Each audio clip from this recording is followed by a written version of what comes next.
In the churned fields beyond the beaches, the thunder of combat gave way to a new, unnerving silence.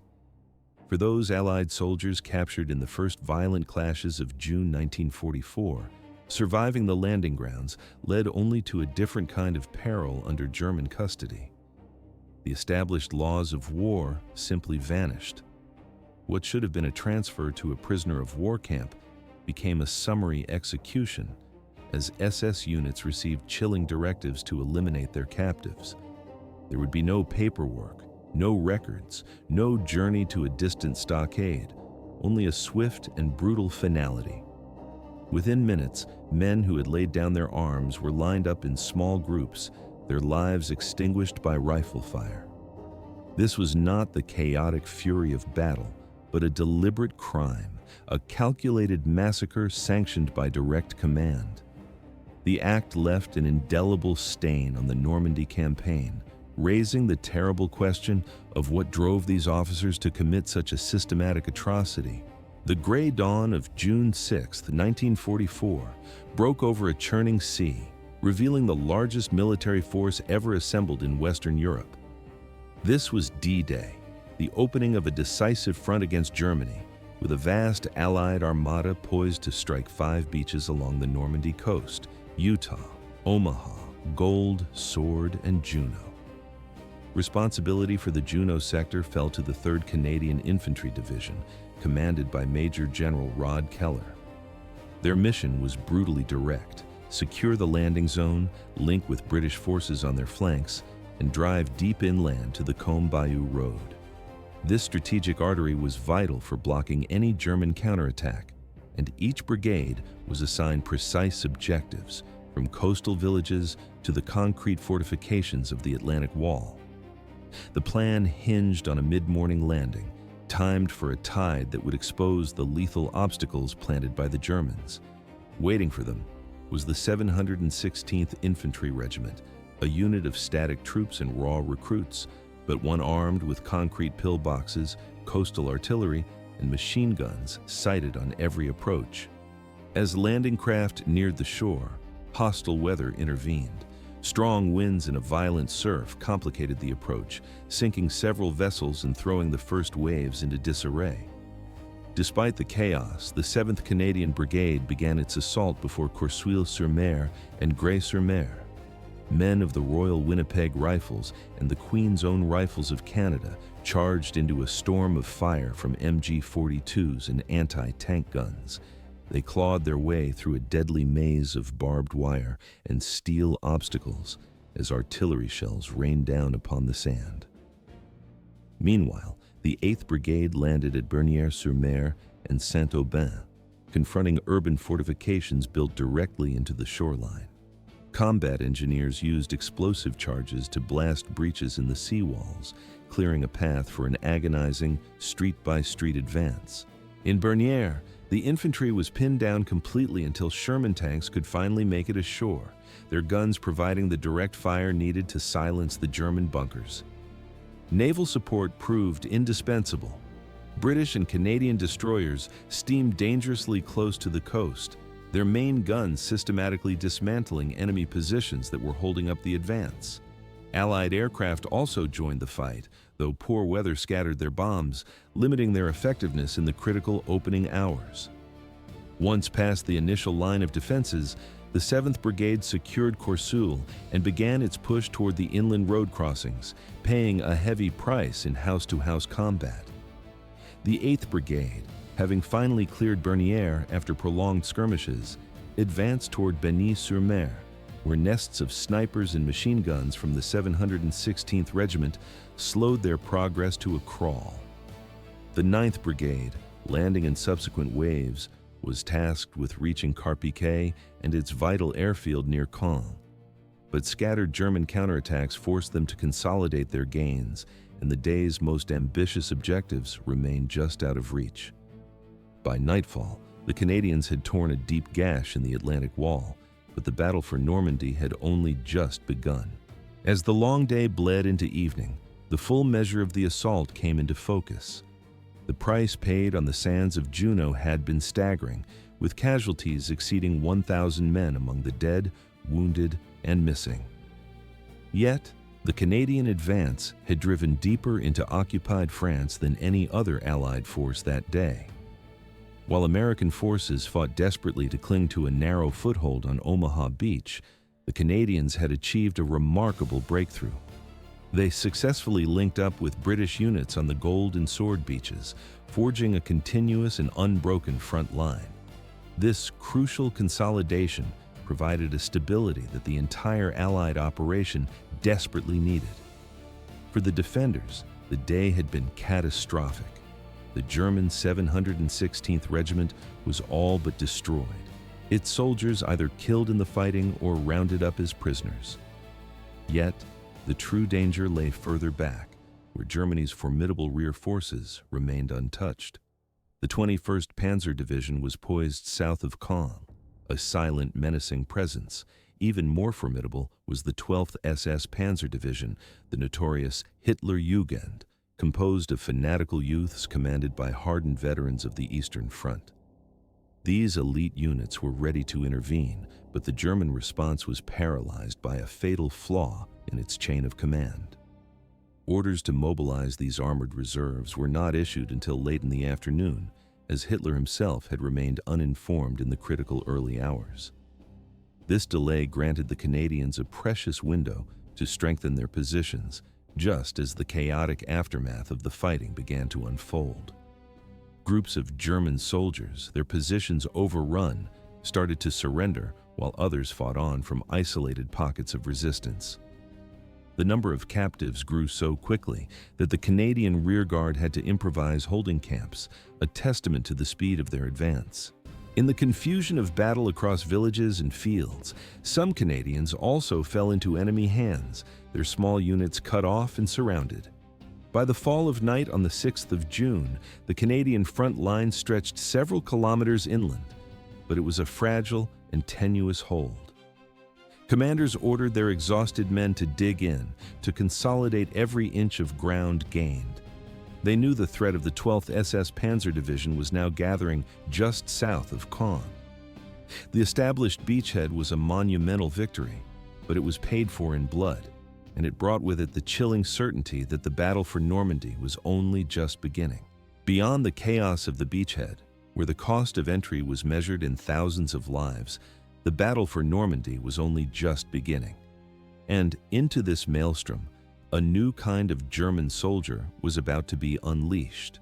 The idea was born from the ashes of defeat on the Eastern Front. In the summer of 1943, with the war turning against them, the German High Command desperately sought to forge new armored divisions. Among them, one unit stood apart in its very conception: the 12th SS Panzer Division, soon to be known simply as the Hitlerjugend. Its ranks were filled not with seasoned soldiers, but with boys, teenagers pulled from the Hitler Youth. The regime's grim calculus was to transform years of political indoctrination into a fanatical military force, a wall of youthful zeal to throw against the rising Allied tide. Under the personal supervision of Heinrich Himmler, boys between 16 and 18 years of age were funneled into military training camps. Though they possessed no combat experience, their childhoods had been a constant rehearsal for war: endless marches, paramilitary camps, and basic weapons handling. To temper this raw fanaticism with battlefield knowledge, the division was given a corps of veteran officers and non-commissioned officers. Many were drawn from the 1st SS Division, the Leibstandarte Adolf Hitler, men hardened and brutalized by the war in the East. Between the summer of 1943 and the spring of 1944, this raw material was hammered into a panzer division. The training was a relentless cycle of physical exertion and ideological reinforcement, where lessons on machine guns and infantry tactics were paired with lectures on racial purity and unconditional obedience.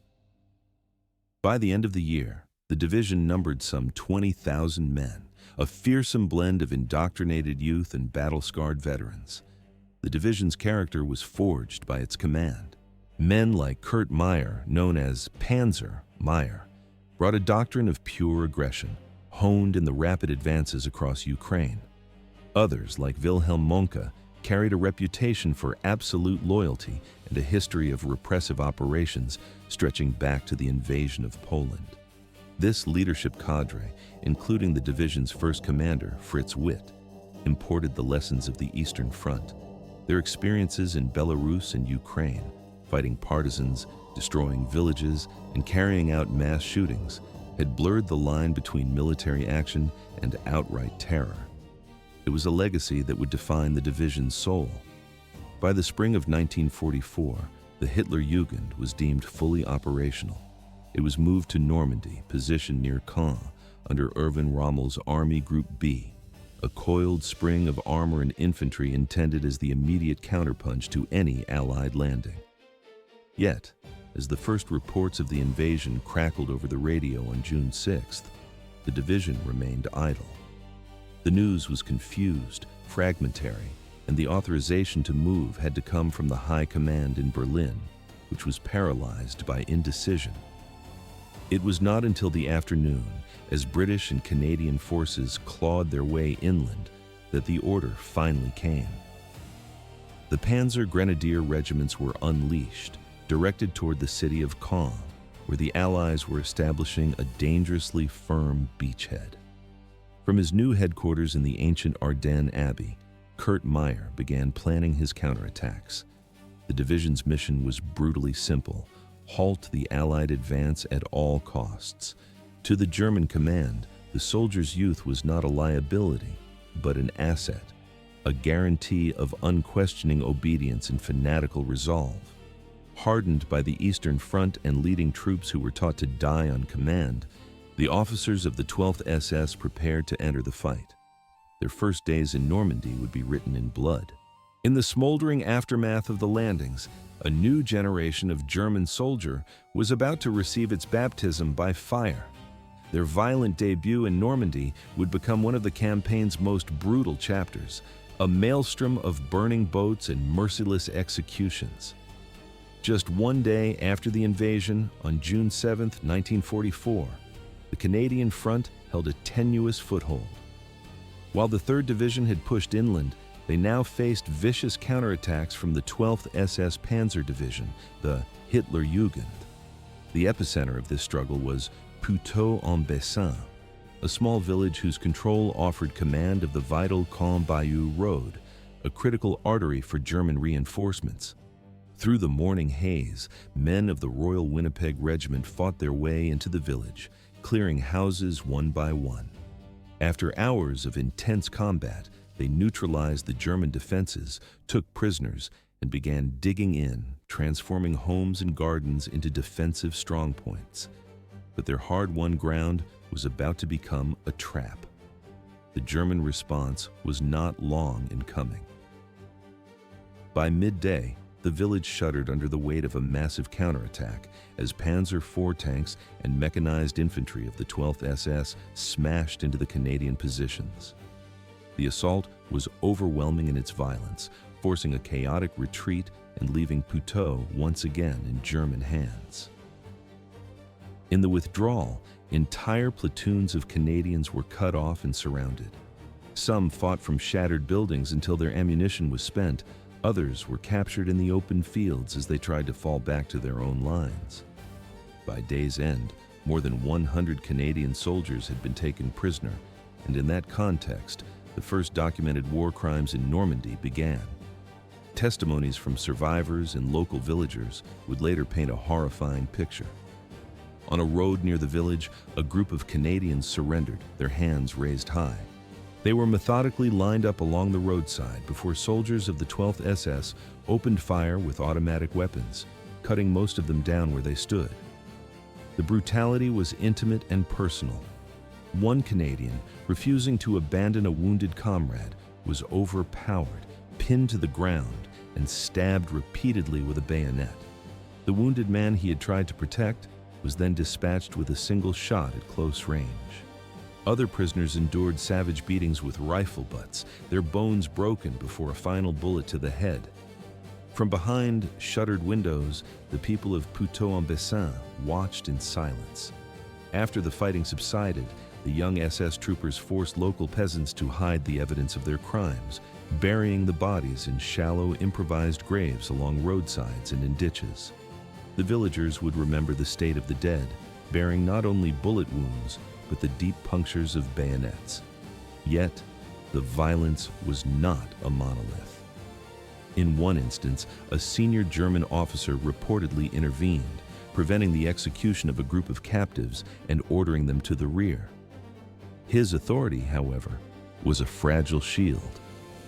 In neighboring sectors, other detachments from the same division continued the killings, their actions uncoordinated and driven by the ferocity of subordinate commanders. For any Canadian soldier cornered near Putot, surrender became a gamble with death. Survivors later recounted watching their comrades being shot down moments after laying down their arms. Some were searched for maps or documents and then executed on the spot. These atrocities were repeated across the area on the 7th and 8th of June, though some prisoners were taken to the nearby Ardenne Abbey, where an even colder fate awaited. On June 8th, reinforced and determined, the Canadian 7th Brigade fought its way back into Putot. The streets and fields held the silent testament of their missing comrades. The bodies they recovered bore the grim proof of the villagers' stories: gunshot wounds to the head and vicious stab wounds to the abdomen and torso. Forensic analysis would later confirm the close-range shots and bayonet attacks.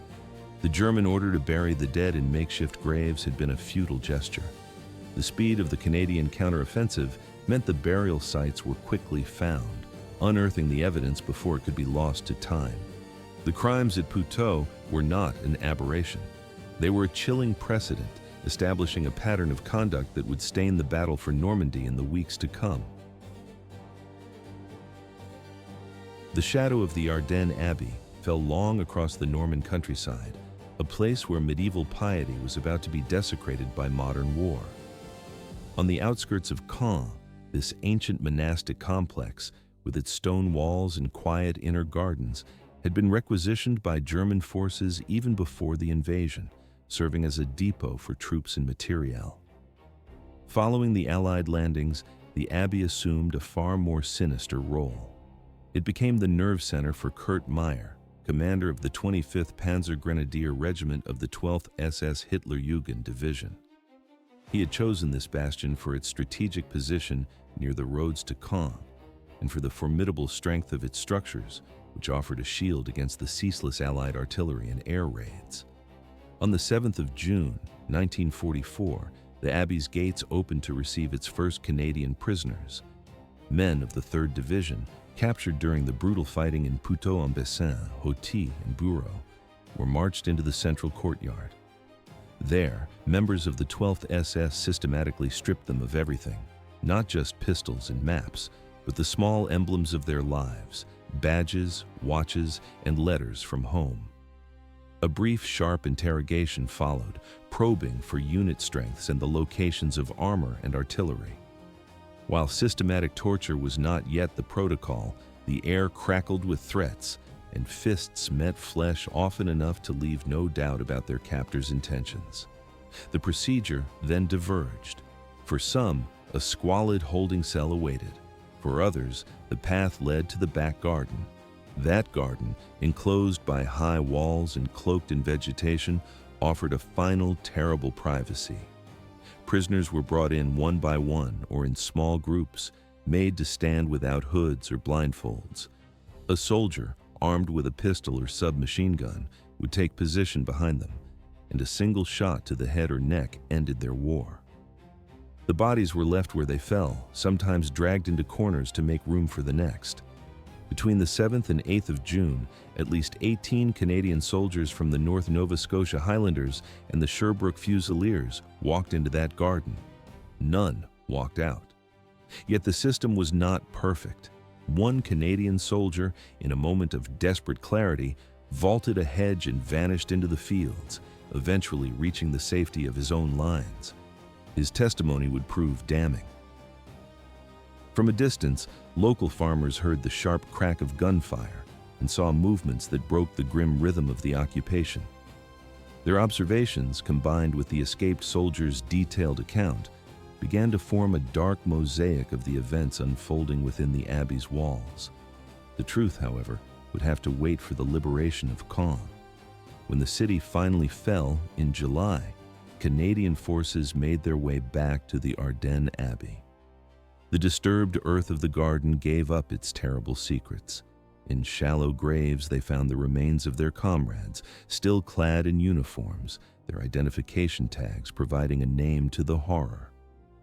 Medical reports left no room for doubt. These men had not died in combat. They had been executed. The Abbey's very architecture had been turned into an instrument of death. The central courtyard served as a holding pen, funneling prisoners through a narrow corridor to the secluded garden. The high walls muffled the sounds of the shots and concealed the deeds within, a deliberate design for a systematic practice. Allied records would later confirm 18 executions, though the true number may have been higher. The massacre at the Ardenne Abbey became one of the most infamous war crimes of the Normandy campaign, not just for its brutality, but because it was orchestrated from an official regimental headquarters. The testimony of the lone survivor, corroborated by forensic evidence and military reports, became the foundation of the case against Kurt Meyer. The old monastery was now forever marked, a symbol of how the Hitlerjugend Division had seamlessly woven summary execution into the fabric of their war. In the sun-drenched fields of Normandy, a new darkness was taking root. The violence that had followed the landings was changing its very nature, evolving from the chaos of battle into something methodical and cold. The ancient stone of Norman castles and the quiet country lanes became silent witnesses to summary executions. After the ferocious clashes at Putot-en-Bessin and the Ardenne Abbey, the 8th and 9th of June marked a terrifying escalation. What had been immediate battlefield killings morphed into systematic, repeated massacres, all under the authority of the 12th SS Hitlerjugend Division.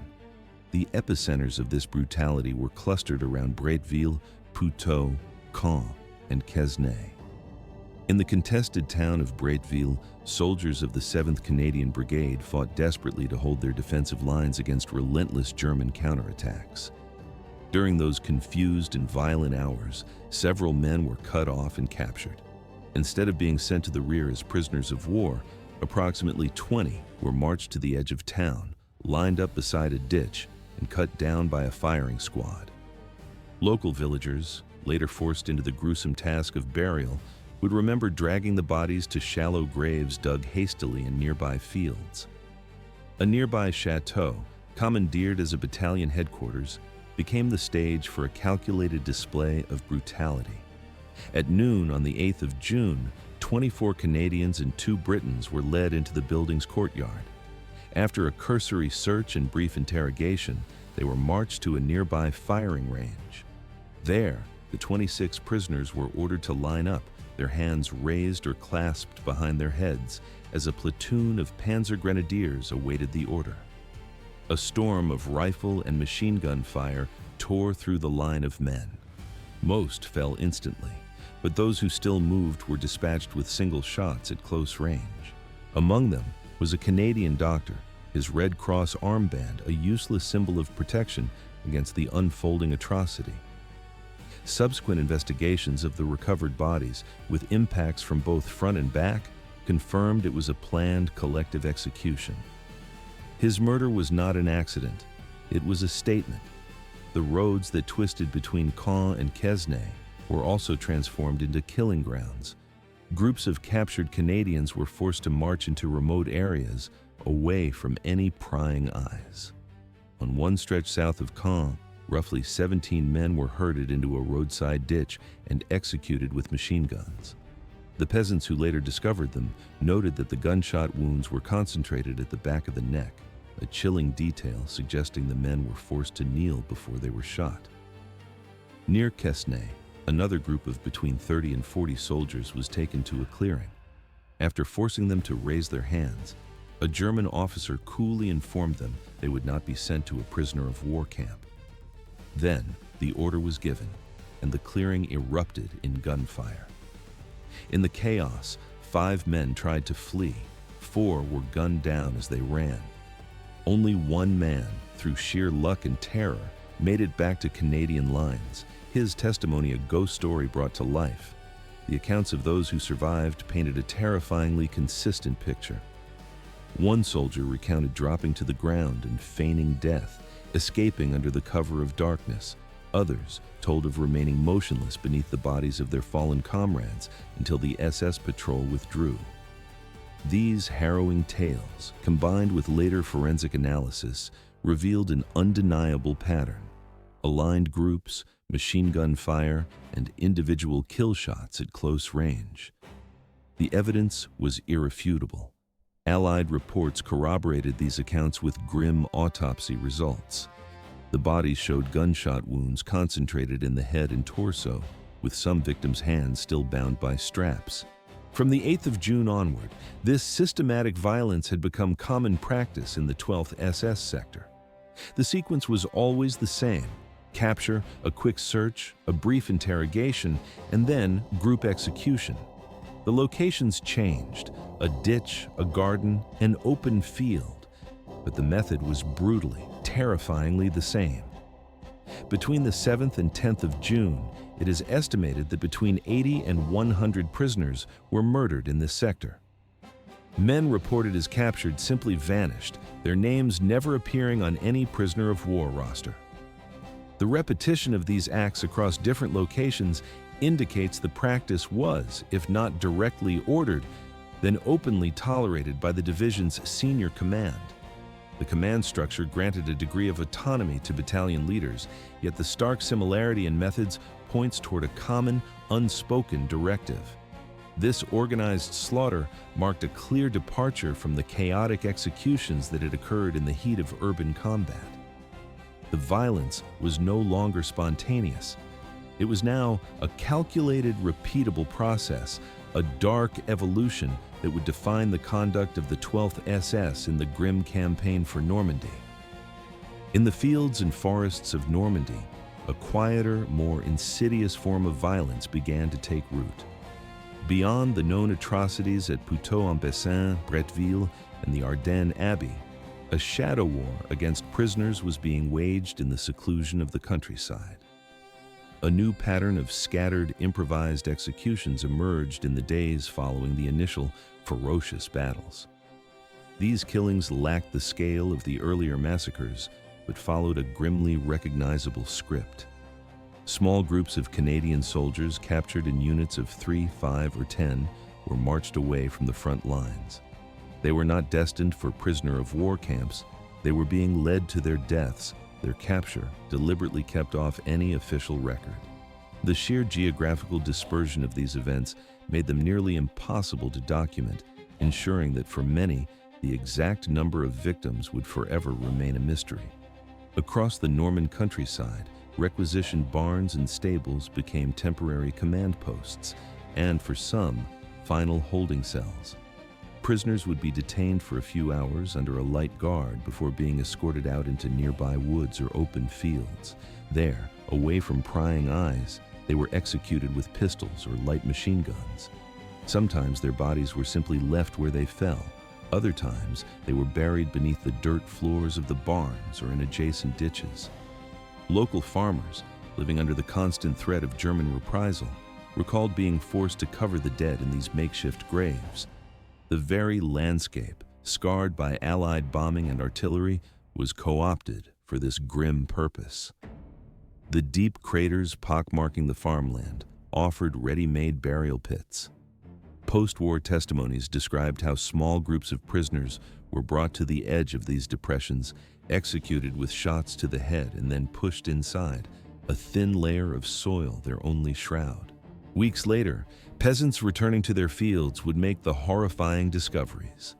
Some of the most chilling accounts came from Polish conscripts, men forced into Wehrmacht service and assigned to German units as auxiliaries. They later described witnessing the systematic shooting of Canadian prisoners, often under the cold supervision of SS officers. One man recounted seeing 7 soldiers lined up before a light machine gun, cut down in a matter of seconds. Another recalled bodies being covered with branches and earth in a forest, a burial devoid of dignity or record. Confirmation also came from the other side. Captured German soldiers, men who had served in rear echelon or support roles, acknowledged that the execution of Allied prisoners was a known and accepted practice. Some admitted to witnessing the shootings firsthand, while others spoke of hearing the gunfire and the casual conversations that followed. Their statements painted a damning picture of the 12th SS, an organization where the murder of prisoners had become a standard operating procedure. For investigators after the war, one of the greatest challenges was the simple absence of bodies. The names of between 15 and 20 Canadian soldiers appeared on lists of the missing, yet no record showed them arriving in German prison camps, nor was there any evidence they had survived. The inescapable conclusion was that they had been executed in remote locations and buried in graves that were never found. They had simply vanished into the war-torn landscape, leaving only questions behind.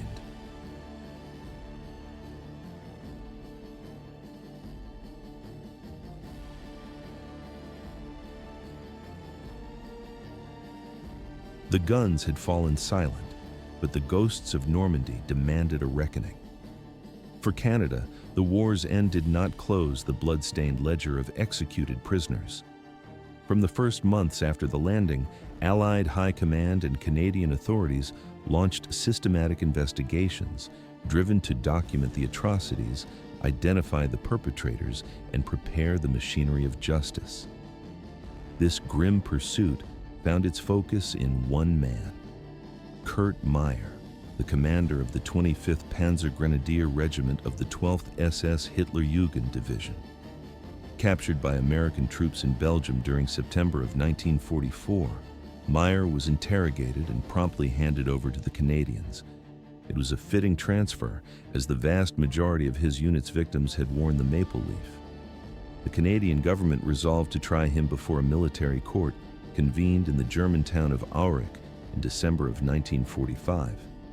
It was to be the first major war crimes trial ever held under Canadian jurisdiction, a landmark moment heavy with a nation's grief. The charges against Meyer rested on the stark principle of command responsibility. While no evidence proved he had personally killed anyone, the prosecution argued he led a unit where the murder of prisoners was systematic, and as commander, he was obligated to prevent or punish it. The court heard harrowing testimony from Canadian soldiers who had survived the massacres, their accounts bolstered by statements from French civilians and documents recovered from the crime scenes. One voice, however, proved decisive: a Canadian soldier who had miraculously escaped the Ardenne Abbey. His detailed recollection of interrogations and executions in the quiet monastery garden held the courtroom in a grip of cold silence. His story was then anchored in grim reality by forensic reports on bodies exhumed from Putot, Bretteville, and the Abbey itself, which confirmed close-range executions and dismissed any possibility of combat deaths. On the 28th of December, 1945, the court found Meyer guilty, sentencing him to death by firing squad. Yet just weeks later, in January of 1946, the sentence was commuted to life imprisonment by the stroke of a pen. General Harry Crerar, commander of the 1st Canadian Army, made the decision, citing the difficulty in proving Meyer had issued direct orders for the killings, even while upholding his responsibility for the actions of his subordinates. Meyer was then transferred to Canada to serve his sentence at Dorchester Prison in New Brunswick, an unsettling irony for the families of his victims. He remained there until 1951, before being sent back to a British military prison in Germany. In 1954, after serving just 9 years, he was released. The decision ignited a firestorm of controversy in Canada, where many felt his abbreviated sentence was a profound insult to the severity of his crimes. Beyond Meyer's high-profile case, other, smaller trials were held for officers and non-commissioned officers of the 12th SS. While some were accused of specific executions, these proceedings faced immense hurdles. Evidence was scarce, orders had been given verbally, and witnesses were few. In the end, only a handful of the accused received significant sentences, leaving a deep and unsettling sense that for many, justice remained just out of reach. In the quiet that followed the war, the pursuit of justice remained an uneven and often frustrating endeavor. For some, accountability would never arrive. Among the most unsettling cases was that of Wilhelm Mohnke, a battalion commander in the 12th SS during the Normandy campaign. He was indirectly tied to several massacres, yet the threads of evidence never coiled tightly enough to bind him. Captured by the Soviets, he endured years in their prisons before being released in 1955. Upon his return to Germany, he was never prosecuted for the crimes in Normandy, shielded by the absence of a direct order linking him to the executions. Until his death in 2001, Mohnke existed as a specter of moral failure, held responsible in memory but never convicted in a court of law. While perpetrators walked free, the memory of their victims took root in the soil of France. In Canada, a nation wounded, the need to remember was profound. From the earliest post-war years, commemorative monuments rose across Normandy. In the village of Orthy, simple plaques honored the soldiers cut down in June of 1944. The Abbey of Ardenne, once a scene of cold-blooded murder, was transformed into a place of permanent remembrance, its garden walls inscribed with the names of the 18 men executed there. This story was not just carved in stone, it was written into the very fabric of Canadian history. An entire field of historiography emerged, with countless books, articles, and documentaries analyzing the massacres and their deep scarring impact on troop morale. The trial of Kurt Meyer, in particular, became a subject of exhaustive legal and military examination. The court records, preserved in Aurigue, stand as a solemn testament to the effort to assign responsibility for the atrocities. In turn, documentaries produced by the Canadian Broadcasting Corporation gave voice to veterans and the families of the fallen, cementing the crimes in the nation's public consciousness. On the world stage, the Normandy episodes were placed within the broader, horrific framework of Nazi war crimes. Though smaller in scale than the industrial slaughter on the Eastern Front, their significance was immense. These acts were committed against the regular troops of an Allied army, late in a war when international laws on the treatment of prisoners were fully established. For Canada, it was the single greatest war crime suffered by its armed forces in the nation's entire history. The Meyer case set a powerful precedent, reinforcing the principle of command responsibility, just as the Nuremberg trials had. It proved that a commander could be convicted not only for directly ordering an execution, but for creating an environment where such practices became habitual. This legal interpretation would ripple outward, influencing the development of international humanitarian law for decades to come. As the years passed, the commemoration of the victims never faltered. With each anniversary of the landings, Canadian delegations traveled to France, paying tribute at the Abbey of Ardenne and the other execution sites. The ceremonies were a solemn ritual, marked by the reading of names and, for a time, the quiet presence of the last living veterans. Academic inquiry continued to peel back the layers of these events, linking the behavior of the 12th SS to the fanatical indoctrination of its young soldiers and the brutalizing experience its commanders had gained on the Eastern Front. This research illuminated the dark mechanisms that allowed repressive methods to migrate west, transforming a battlefield into a killing ground. The documentation generated by these investigations became more than history. It became a tool for the future, serving as a foundation for legal studies on the protection of prisoners and the duties of command.